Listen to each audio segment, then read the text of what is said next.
hour, but we just got word in that Newark Airport is up and running again. New Jersey transit lines, we're told, are also running, but they do have suspended service from Philadelphia to South Jersey, that high-speed Patco line.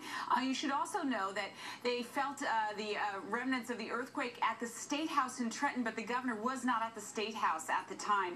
And they could feel this, get this, all the way, as you heard Linda Schmidt mention, all the way at the Jersey Shore in South Jersey. People at the beach could see something wasn't right. As you know, it's a pretty flat area there, so they could actually see cars and other things moving or feel it anyway. It's really amazing when you think about it that this happened so far away in Virginia.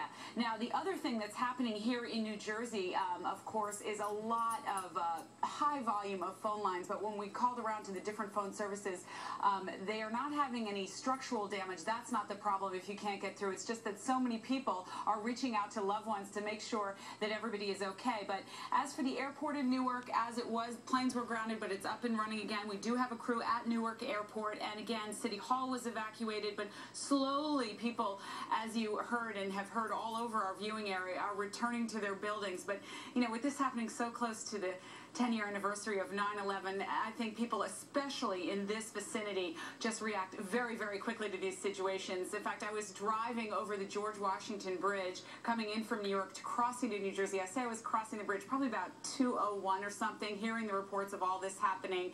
And I have to tell you, Daria, I took the upper level. I've seen those pictures in California of disasters and things that happened during earthquakes, and I thought, well, I'll just take the upper level instead of the lower level as I was coming in. Yeah, you know, Sharon, I got to ask you, and forgive me if you mentioned something about this, but obviously there's a lot going on here. Certainly people would be very concerned, and especially if their buildings are being evacuated.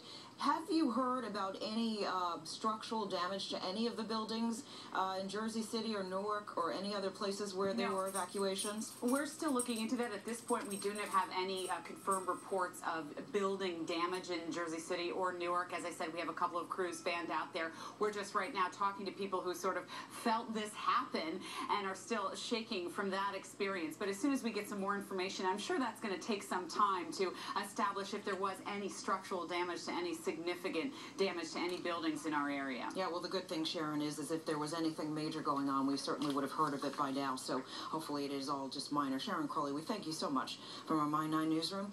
In the meantime, we want to head